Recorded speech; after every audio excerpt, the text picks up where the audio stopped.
Copeuch Inversiones, el sitio donde todos pueden invertir, presenta Al Pan Pan. En el Mostrador Podcast, debate y conversación para comenzar tu mañana. Al Pan Pan, con Mirna Schindler. Entrevistas con los actores de hoy. El Mostrador, el poder de la independencia.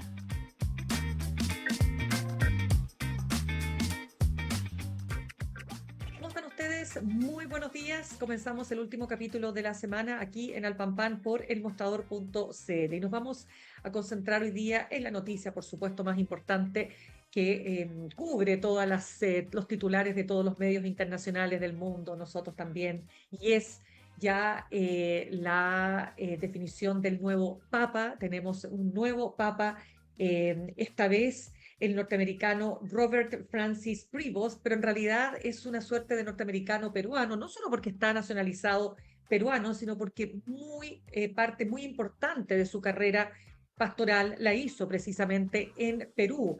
Y hay un tema súper interesante, que su discurso, además, lo hace en castellano. Entonces, esto de Papa norteamericano, sí, pero con matices. Y también queremos analizar, bueno, cuál va a ser, en definitiva, el camino que va a iniciar este pontificado, ¿no? Si es una continuación o no de lo que hizo el Papa Francisco. Y por eso queremos conversar a esta hora con el sacerdote jesuita, doctor en teología, Jorge Costa Doat, que ya también ha emitido algunas opiniones. Nosotros tenemos ahí una columna de opinión en nuestro diario, donde él se pregunta si acaso es un avance o un retroceso para la Iglesia la designación de este Papa. Y es lo que le vamos a preguntar. Jorge, ¿qué tal? Muy buenos días, gracias por estar con nosotros.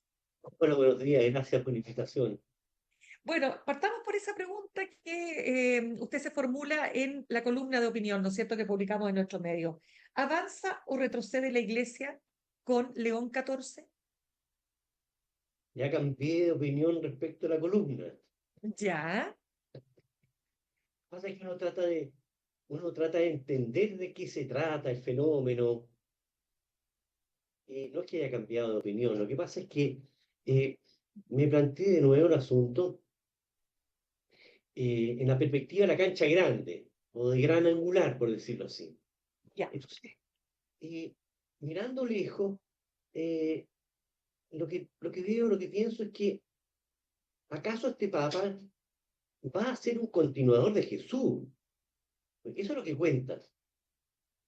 Entonces yo, cuando veo el programa de Jesús y veo el programa del Papa, que a todo esto es muy incipiente, porque tendrá que hacer documentos mayores, pero mi pregunta es si es que este Papa, ¿cómo Jesús va a anunciar el reino de Dios a los pobres? Si se corre un milímetro, estamos mal. ¿Y Y cómo lo vamos a medir eso? ¿Cómo se mide? bueno, las bienaventuranzas, por ejemplo, ahí se va ampliando un poco.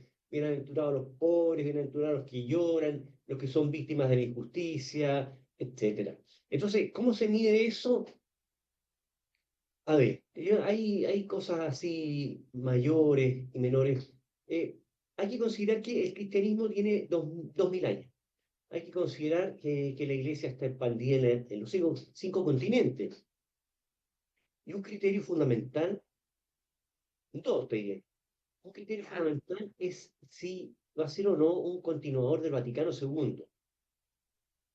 Los últimos papas, eh, Pablo VI, Juan Pablo II, primero, Benedicto y Francisco, son papas que han tratado de poner al día la iglesia, ayornarla. Ayornamiento es la palabra que se dio el concilio, que le dio Juan XXIII. Si van a poner al día a la iglesia con la época. ¿Acaso sí va a responder a ver si es que el Evangelio va a ser comprensible y practicable en los cinco continentes? Ese es lo máximo. Ahí tiene un criterio importante. ¿Ya? Ya. El otro criterio importante, yo le diría, este es un papa latinoamericano, Ujú. entre comillas, pero sí el corazón lo tiene América Latina, lo tiene Perú. Seguramente a él lo desvive la situación pastoral de Perú. Entonces, además del Vaticano II, creo que otro gran criterio es la opción preferencial por los pobres. Precisamente porque en este continente, en el postconcilio, lo que se expresa y llega a ser como el titular de la recepción del concilio es que esta iglesia quiere optar por los pobres porque Dios opta por los pobres. Sí. Sí, Sí, sí. Jorge, ahí quiero, por favor, una pregunta que para los que nos ven y nos escuchan hasta ahora. ¿Qué hablamos cuando hablamos del Concilio Vaticano II? Mira, estamos hablando de uno de los concilios, reuniones de la Iglesia Universal más importantes en la historia de la Iglesia. Concilio ¿Mm? gigantesco, en nuestra época. Empezó el año 1962 y terminó en 1965. Es decir, estamos cumpliendo 60 años del término del concilio.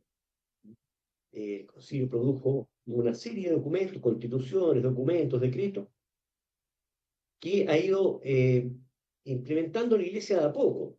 En algunas cosas ha avanzado mucho, en otras cosas ha avanzado menos. Por ejemplo, una cosa típica, ¿Ya? se hizo posible eh, la misa en las lenguas de los países, salir del latín, antes había salido el griego, del griego al latín y el latín a todas las lenguas de la tierra. Ese es un salto gigantesco. Y faltan otros temas que a lo mejor en esa época no eran tan importantes, por ejemplo. El Ujú. tema de la situación de la mujer. Ese es un punto en el cual la iglesia tiene una deuda gigantesca. Y así te podría mencionar otras cosas que las empezó Francisco y que están en camino y espero que continúen desarrollándose.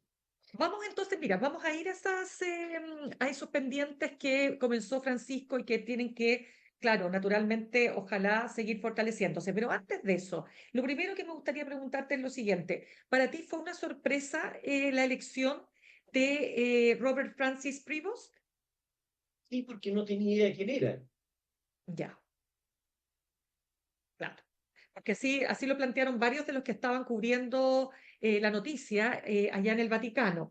Lo segundo, el que él, porque si yo leía, fíjate, escuchaba comentarios hoy día de distintos medios que dicen, algunos decían, es que este es el Papa de las Américas, no de América, como le gusta llamarse a los que viven en Estados Unidos, a los norteamericanos, ¿no? América, ya. Entonces, y ahí entonces la vinculación, sí, nació en Estados Unidos, pero tiene una parte muy importante, ¿no? De su corazón, tal como tú describías muy bien, en Perú y por lo tanto en América Latina. ¿Cómo ves tú esto? ¿Cómo ves a este Papa que tiene esta doble, ¿cómo decir? Esta doble pertenencia. Mira, la pertenencia es un condicionante, pero lo fundamental es la misión. Eh, Podría destacarse además que es hijo de inmigrantes. No sé si es el planteamiento más pertinente o cómo decirlo, porque aquí es el Papa de la Iglesia que está en todas partes de la tierra. La relación de América Latina con Estados Unidos desde el punto de vista de la misión, digamos, hay una fricción ahí en la frontera. Ahí hay un punto de fricción, de división o de unión. En este momento el presidente de Estados Unidos está sacando un poco menos que a patada a los migrantes de su país. Es decir, a mí me consta, porque lo he escuchado de una religiosa norteamericana, que los niños no están yendo a la escuela, que los papás no van al trabajo. Esto es miedo de los migrantes que llevan muchos años en Estados Unidos. Los otros están en la frontera. Desde un punto de vista del Evangelio, siempre me he hecho la pregunta, bueno, ¿qué es lo que rezan los migrantes al otro lado de la frontera, antes de pasar? ¿Qué le enseñan a los niños? O sea, ahí hay un punto de fricción muy importante y además tiene que ver con un signo de los tiempos, porque la migración hoy por hoy es uno de los grandes signos de los tiempos y no parece que vaya a disminuir, al contrario, parece que va a aumentar, especialmente por temas ecológicos, medioambientales. Claro, y ahí lo que me interesa mucho también es preguntarte, porque sin duda que cuando él se hace llamar, o sea, decide llamarse León XIV, está haciendo, ¿no es cierto?, alusión a León XIII, que es el gestor de esta encíclica Rerum Novarum del año 1891, que también pone la atención precisamente en los más desvalidos, en los trabajadores, en fin. ¿Qué implica ese simbolismo? Bueno, fue lo primero que se me vino a la cabeza, sí, ¿verdad?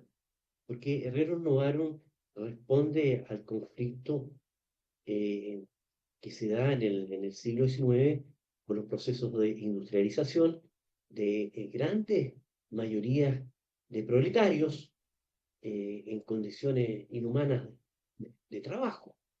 Em, entonces, y además está la gran tensión entre el marxismo, ya está presente entre el marxismo y el capitalismo. La Iglesia plantea un término medio que está cargado del lado de los trabajadores, de las víctimas, sin duda. ¿Mm? Eh, Claro. ¿Y cómo lo ves tú? Porque ¿por qué crees tú que él decide llamarse León XIV entonces? yo lo que veo es que en eso incide, a ver, incide la cercanía que ha tenido con el Papa Francisco, y después lo que te decía, que es muy importante, es el corazón. Tiene el corazón puesto en América Latina, un país que por esos años, hoy ha cambiado, era muy pobre, estaba expuesto incluso a Sendero Luminoso, que reproduce también los conflictos anteriores. Entonces, Ujú. no me cabe duda de que este es un papa eh, latinoamericano en este sentido, que ha hecho suya una opción que han hecho suyas también Juan Pablo II, Benedicto y Francisco. Francisco llevó a su máxima expresión lo que es la fe de la Iglesia en América Latina. Es el Papa de la opción por los pobres, pero atención, el Papa Benedicto, cuando visita Aparecida e inaugura la conferencia, ratifica esta opción. Perdón, el Papa Benedicto, claro. El Papa Benedicto ratifica esta opción Mm, ya, que tenemos como un papa conservador. Pero claro. entonces dice lo siguiente, dice que la opción por los pobres es inherente a la fe en Cristo. Eso quiere decir que si uno no opta por los pobres, no es cristiano, ni más ni menos. Es lo que nos dice un papa muy europeo y que ha sido tenido por un papa conservador. Entonces, si León XIV, ¿sí?, tiene esta opción, me parece muy significativo.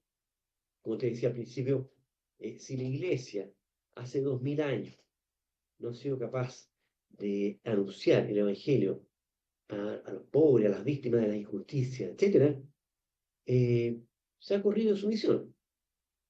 ¿Y eso ha ocurrido? ¿Eso ha sido así? Pero claro que ha ocurrido. Mm. En muchas partes estamos en deuda total. Por de pronto, acá en nuestro continente, la evangelización comenzó con la espada, de una manera dura de decirlo. A Dios gracias, tuvimos aquí también, por ejemplo, dominicos, que, como las casas, reaccionaron duramente contra lo que era una conquista que causó enormes daños, ¿eh? Con conquistadores que se apropiaron de territorios que estaban ocupados, y hay otras cosas secundarias. Por ejemplo, la población del Caribe eh, descendió en un 95%. Es decir, eso no podría ser casual, pero a lo mejor la gente ni siquiera se había enterado. Pero el evangelizador, perdón, el conquistador venía supuestamente a evangelizar, pero evangelizó por antónimo, por decirlo así. Impuso su religión a pueblos que tenían sus creencias y tenían sus tierras y que no eran esclavos. Mm. Eso por decir en América Latina, porque en otras partes es lo mismo, en África lo mismo, en África lo mismo. Eh, Claro, sin duda. Conversamos a esta hora con el sacerdote jesuita y doctor en teología Jorge Costa Duat y sigamos avanzando respecto de lo que se viene, porque, a ver, lo Oye, primero, una sí, cosa, tú me presentas como doctor en teología, para mí eso es secundario. Para mí ya, lo principal ya. que pertenezco a la comunidad Enrique Alvear de Peñalolén. Ah, Eh, buenísimo. sí, ese Ya, es es que, el corazón, diría yo. perfecto, ¿no? Pero es ¿Ah? súper importante ese punto, ¿no? Porque Ese es además, el título, sí, ese es sí, el título primero. El segundo, del doctor, eso es secundario. Ya, perfecto, pero igual lo hacemos nosotros acá para dar completa, digamos, fisonomía de nuestros entrevistados.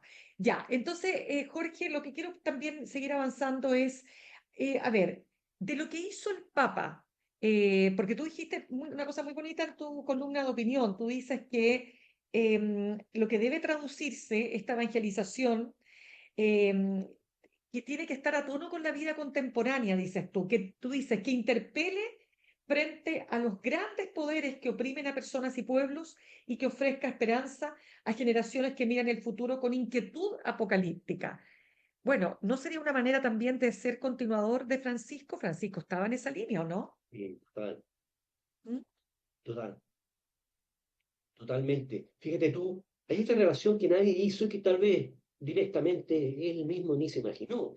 Hoy se Ya. cumple, este año se cumplen 10 años de Laudato Si, que es la encíclica sobre la ecología y el medio ambiente. Y Ujú. a mi juicio, esta encíclica social es la más importante de- em, desde Rerum Novarum, que es la del Papa León XIII. ¿Por qué? No es que porque sea una encíclica bien redactada o que se haya basado en la ciencia, etcétera, sino por su pertinencia. Esa es otra pregunta, esa es otra entrada al tema. ¿Este Ya. Papa es pertinente en el mundo actual? Y es pertinente, quiere decir, tiene algo que decir que sea practicable en este escenario. Yo creo que el tema de la crisis, del cataclismo en curso, que ya está, de la Tierra, es el gran signo de los tiempos. Entonces, si este Papa continúa en esta materia, los pasos de Francisco, es un continuador de él. Están los dos sumados en lo más importante que tiene que hacer la Iglesia en este momento animar no solamente a los católicos, principalmente a la humanidad, en cambiar de mentalidad y cambiar las prácticas de vida, que tienen que ver con hacerse cargo de la Tierra, planeta que compartimos por lo demás con otras especies. Claro, y es lo que, ya, y tú ahí no tienes duda de que eso va a continuar, o sea que en ese aspecto él va a seguir un seguidor, un continuador bueno, de esta misma encíclica, como dices tú, Laudato Si, y de estos intentos que tuvo el Papa, ¿no es cierto?, de hacerse cargo de un mundo que está amenazado por el cambio climático, amenazado también por las guerras, él también, y por supuesto, en sintonía con los migrantes como los sufrientes, ¿no? En medio de toda esta situación que vive el mundo hoy día. Mira, las primeras víctimas, está súper estudiado, las primeras víctimas de desastre ecológico medioambiental son los pobres. Está clarísimo, en todas partes donde hay desastre, los que primero sufren son los más pobres. Y los primeros en migrar son los pobres. Hay algunos ricos, millonarios, multimillonarios que quieren migrar a la Luna o al planeta Marte. Y los migrantes quieren, son migrantes forzados, han debido escapar de sus países por hambre, por condiciones de vida. eh, entonces, en ese sentido, tiene que ser. Además, que si es que este Papa quiere evangelizar a los jóvenes, a las nuevas generaciones, tiene que conectar profundamente con el tema medioambiental. Las nuevas generaciones tienen una sensibilidad ecológica, medioambiental, mucho más fuerte que nuestra generación. Son mucho más conscientes en esto. Ahora, si quiere, entonces, este Papa, yo creo que lo va a hacer. Es Ya, un continuador de Francisco, es la tinca que tengo. Eh, perfecto. Pero si quiere llegar a ellos, tiene que llegar, enganchar con ellos en esta materia. Perfecto. Y respecto, a ver, y ahí la pregunta del millón es, ¿cómo ves tú la relación que él va a tener con el presidente de su país, Donald Trump, que está que está completamente en la antípoda en ese sentido?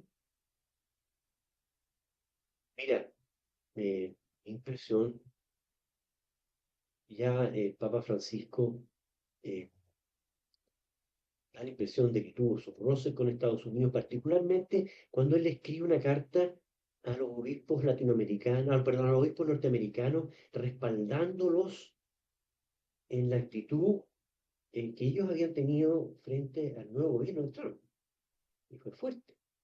Eh, en otra ocasión, en otro documento titulado Laudate Deum, el último párrafo menciona explícitamente a Estados Unidos como un país que hace un daño medioambiental gigantesco. Entonces, este Papa, evidentemente quizá hay un personaje antievangélico en esta historia es Trump, que se ha dado cuenta haciendo un daño gigantesco con sus palabras, con sus mentiras, con sus amenazas en todo el mundo. Es decir, si es que hay algún personaje, si es que hay algún anticristo en esta historia, es Trump, que amenaza con romper el derecho internacional, invadir los pueblos vecinos. Entonces, la posibilidad de un choque es grande.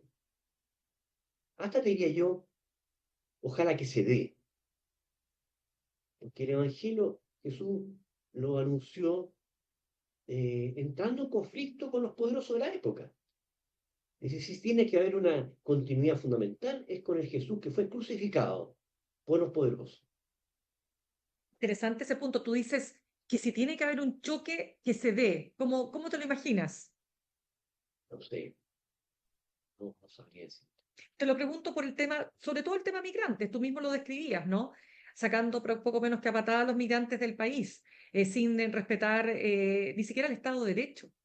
Te pregunto, ¿eso puede ser un factor, dirías tú, o este Papa más bien se va a cuidar? ¿Crees tú va a tener ahí una cautela, ¿no? Entendiendo que los presidentes pasan, los papados duran harto más, sobre todo que es joven.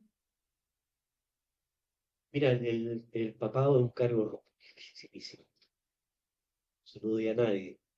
De hecho, al verlo ayer en el balcón, no es que hiciera puchero, es papa, pero está conmovido porque se le viene encima una carga enorme. Yo creo que va a tener que ser una mezcla entre prudencia, siempre prudencia, ¿no? Pero también de profecía. Eh, a Jesús no lo condenaron por prudente, lo condenaron por profeta. Entonces, un continuador de Jesús tiene que estar más del lado de la cruz que del lado de los arreglos, por decirlo así, que son necesarios. Y para eso el Vaticano cuenta con un servicio diplomático, una experiencia diplomática formidable.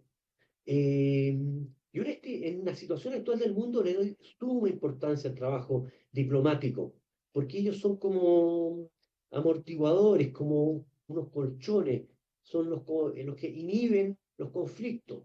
Eso es súper importante que lo haga el León XIV a través de la institucionalidad que tiene la Iglesia en distintas partes. Pero ojalá que sea clarito en materia profética. Yo me acuerdo aquí el cardenal Silvio Enrique, en Ya. Chile. Él tuvo este cargo acá en tiempos de violación eh, automática, decía, prolongada por los años y gravísima de los derechos humanos.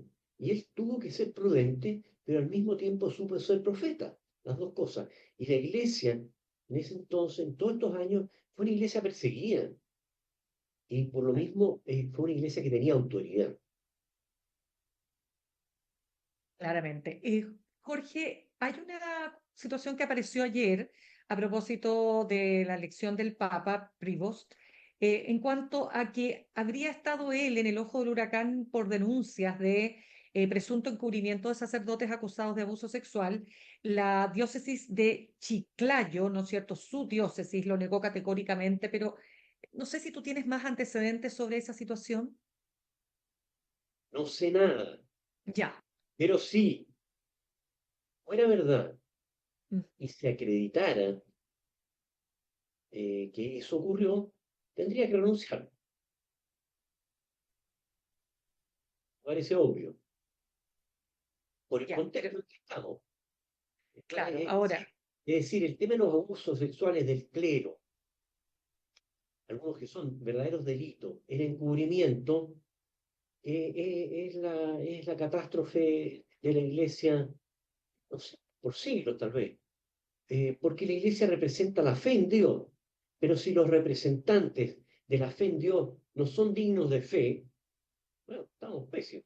Y si el Papa, que es el representante de la Iglesia Católica, fallara en este punto, no tiene cómo seguir siendo Papa, hermano. Ahora yo no te voy a decir Ya, de que creo que ni esto ni lo otro, porque muchas veces ha sucedido que uno le creía a personas por el cariño que les tenía, porque eran así, bueno, de acá, y al final resultaron que eran abusadores. Es una de las experiencias que hemos hecho estos años, y ha sido muy dolorosa. sí, totalmente. No, pero una pregunta también, Jorge. ¿Tú dirías que cuando los cardenales, ¿no es cierto?, reunidos ahí en o sea, en en este momento tan clave, ¿no es cierto?, cuando se hace esta votación, ¿tú dirías que no tienen a su haber todos estos antecedentes que forman parte de una elección ¿Viste tan la película de relevante? Cónclave? ¿Sí?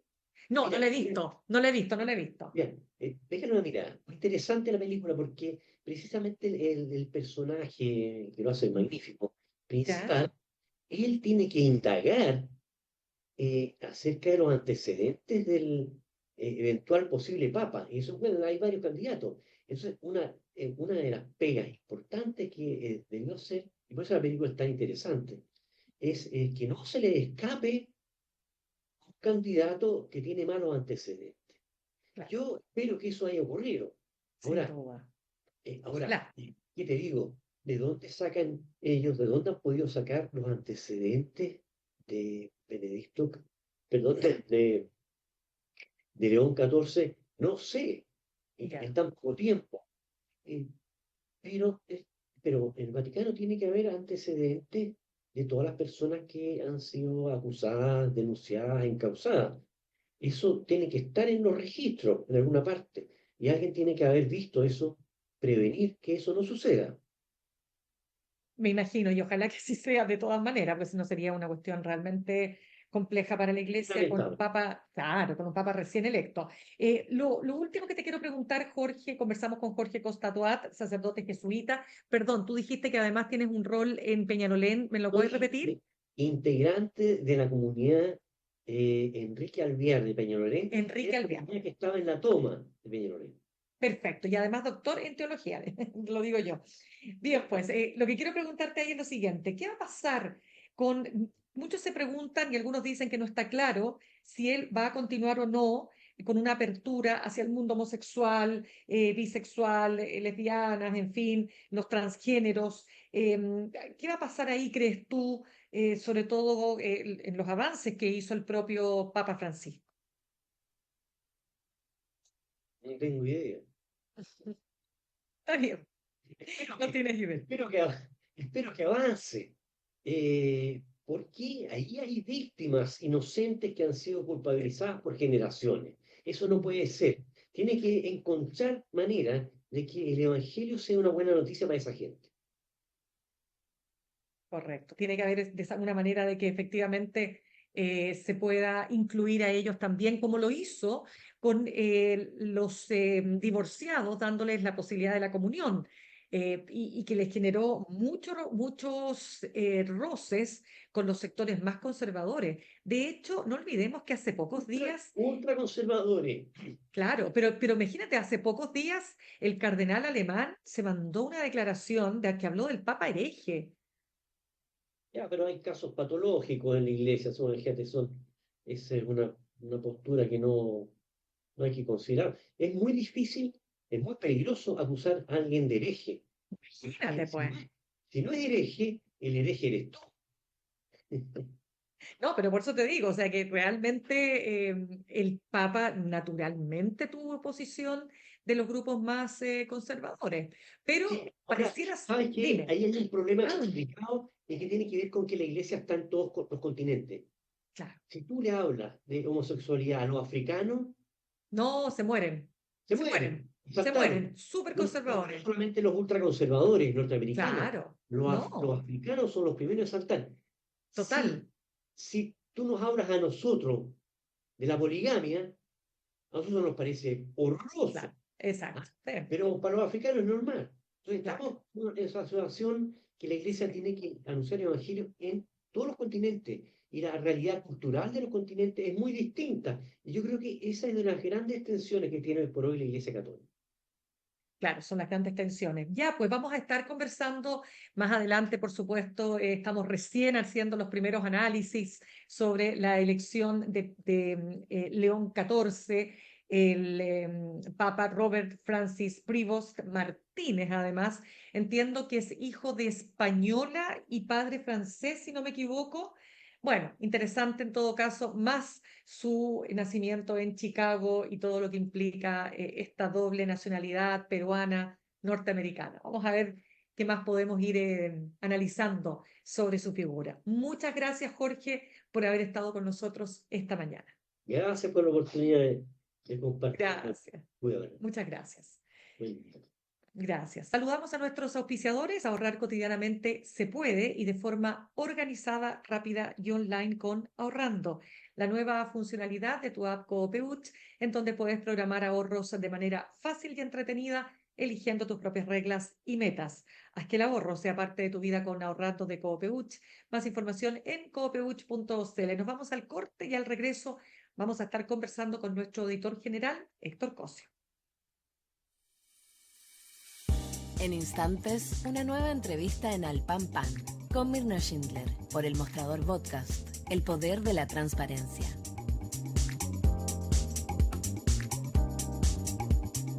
En Coopeuch cada vez somos más socios. Y cada año tenemos una buena noticia, el remanente. Un beneficio único de las cooperativas. En donde los resultados se distribuyen entre todos sus socios y socias.